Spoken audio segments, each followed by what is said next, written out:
And all to the broadcast. This is the Progressive Union Network. I'm Oz. This is a show where we talk about the crazy world we live on called Earth.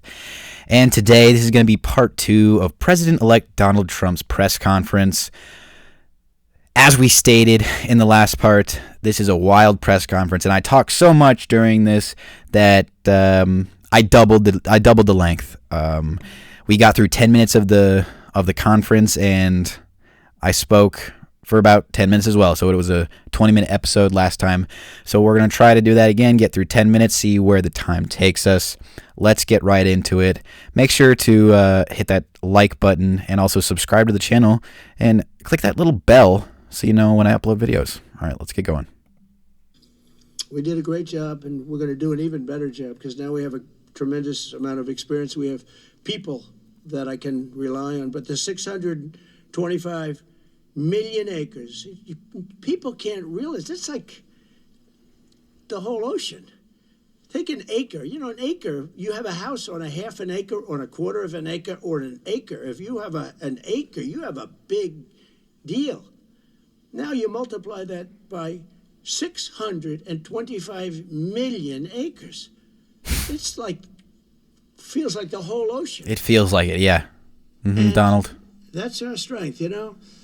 People can say we manufacture, we don't manufacture. The thing we have oil and gas more than anybody in the world. Okay, he's talking about the Biden banning new offshore drilling. But they took away 625 million acres of offshore drilling.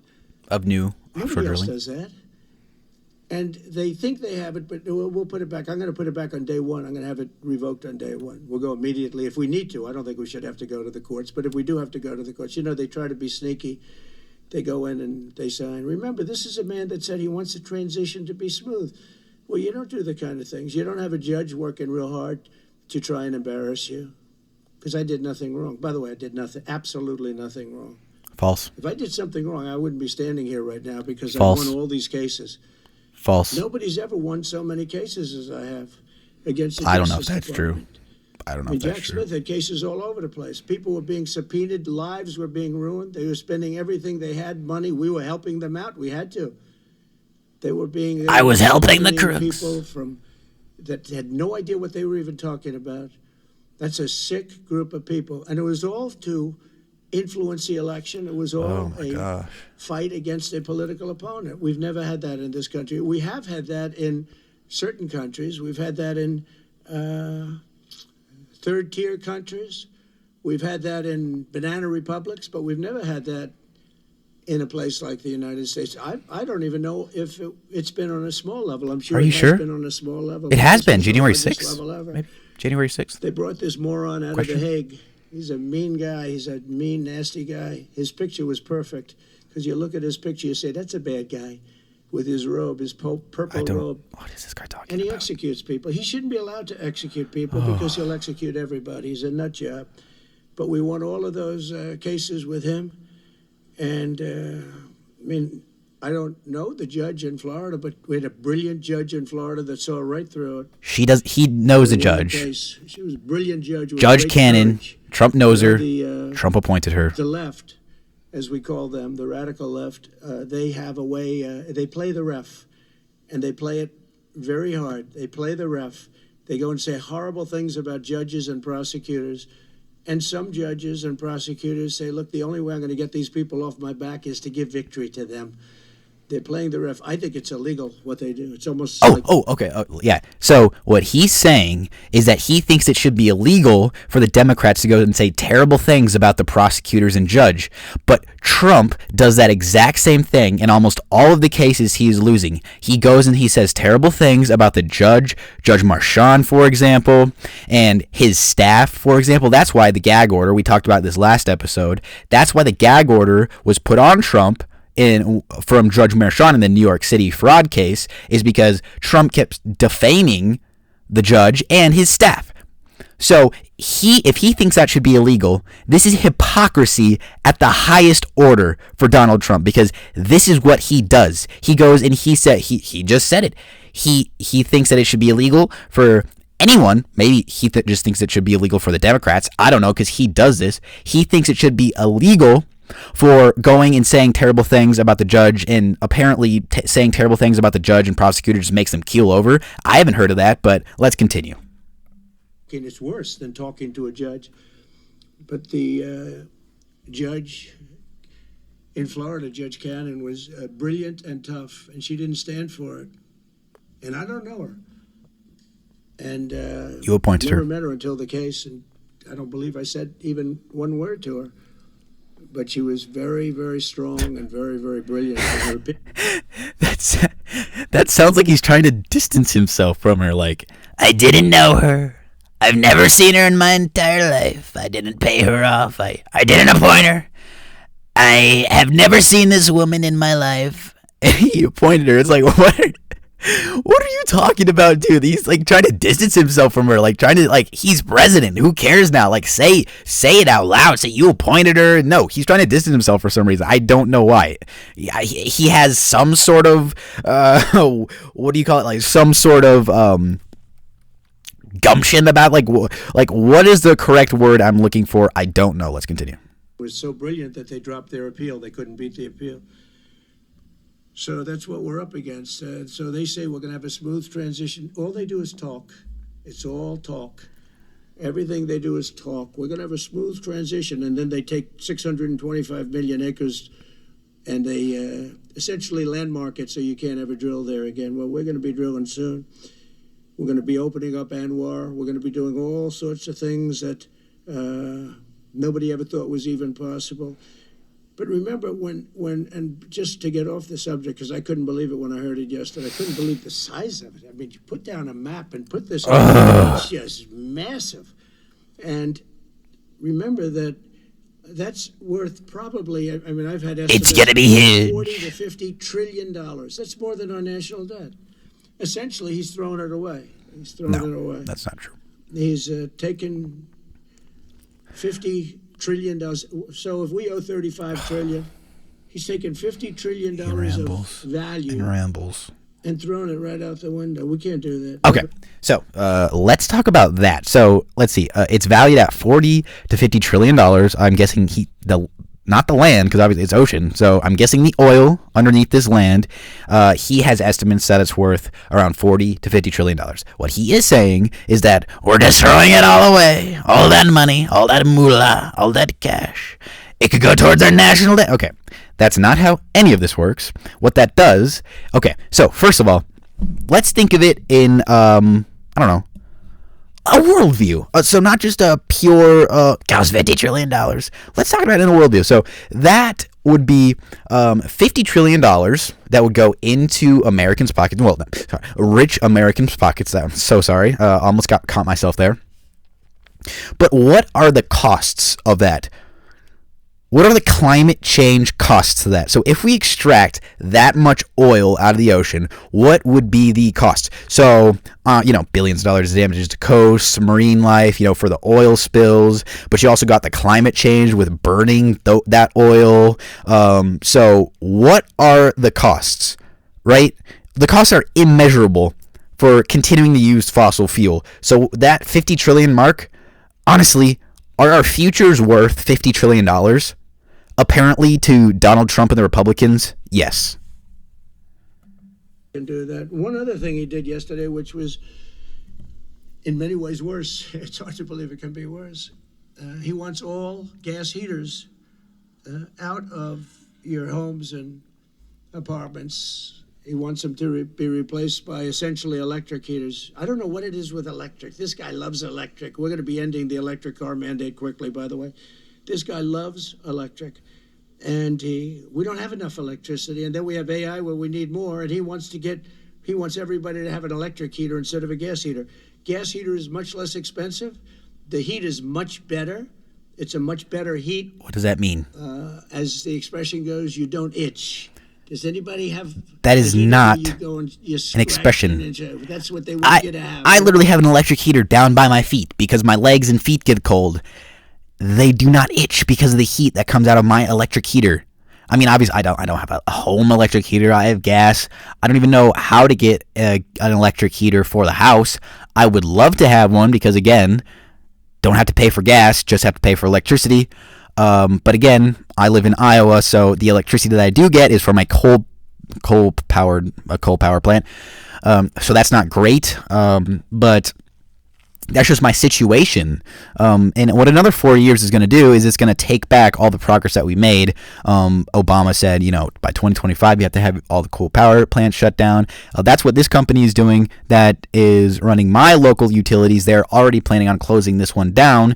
And they have lots of initiatives like solar and wind farms that they're pushing for, the company that provides my electricity. So that is a good thing, but this presidency is just going to ruin all of that. And like I said, what is the cost of climate change? Like, what is the dollar amount that we need to prove to them going green will allow us to have? What is the amount of money that climate change would cost the human existence? Is it 100 trillion? Like, is it a monetary value? Like, this is how much climate change will cost, and they're like, whoa, that's too much money. We need to save the money and stop climate change and go electric and get renewable energies. Like, what is that a monetary value, or is that a human life value? Because frankly, I don't think any amount of value will stop them from doing this, because they're like, well, that's 20 years away. I'm going to be dead in 20 years. I want to make as much money as possible for me and my friends.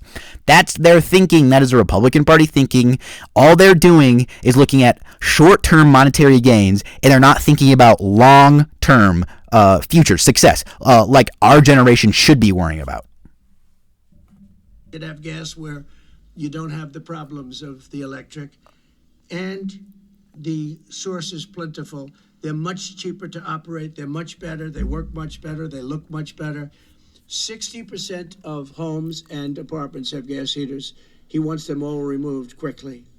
These people are crazy. There's something wrong with them. There's something wrong with them. They also want to go back, and they have already started that, to when you buy a faucet, no water comes out, because they want to preserve. Even in areas that have so much water, you don't know what to do. It's called rain. Comes down from heaven. And they want to do no water comes out of the shower. What? It goes drip, drip, drip, drip. drip. Well, that means so what happens? It's coming out. The shower 10 times as long. No water comes out of the faucet. You want to wash your hands. They want to go back to even stronger than what they have right now. As you know, I ended that policy. Word salad. You can have all the water you want.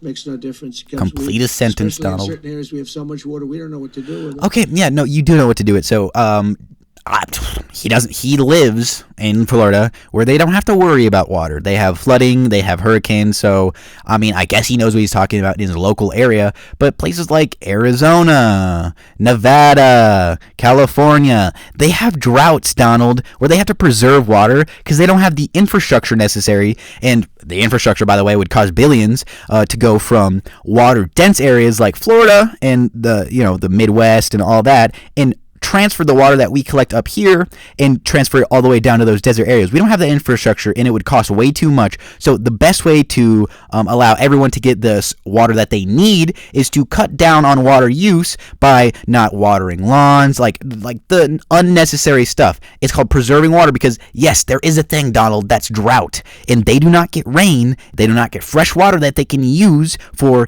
indoor plumbing. They don't get fresh water they can use for drinking, because it's a drought, Donald. They don't get that stuff. You can't just take it from the sea and do a reverse salination process on it. It's like a fancy chemical process. Those plants are expensive, and California is trying to get those on, but they cost billions of dollars to take seawater and drink and put make it drinkable for public consumption. So what they do down there instead is they preserve water. So he just doesn't know what he's talking about.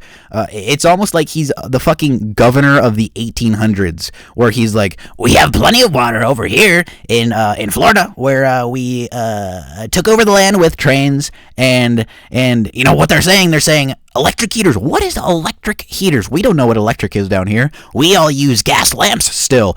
We use lanterns to light our place.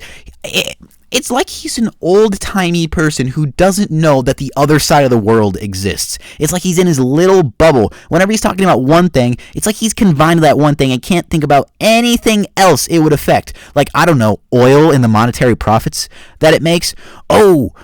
Just that. That's the only thing that affects.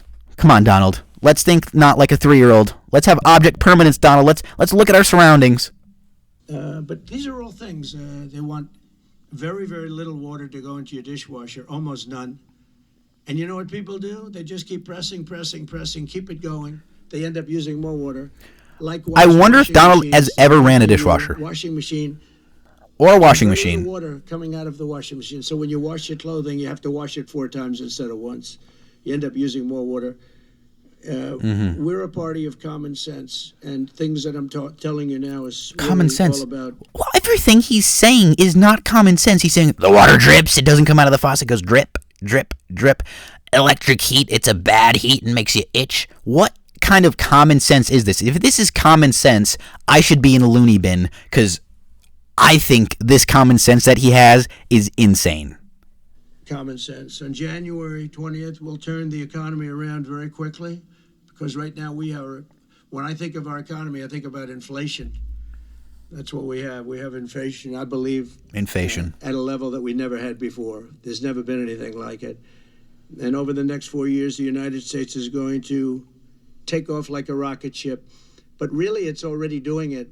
If you take a look, just last month, SoftBank announced the $200 billion. I think it'll be 200, he said. Okay, so he's completely switching subjects from inflation to economic profits.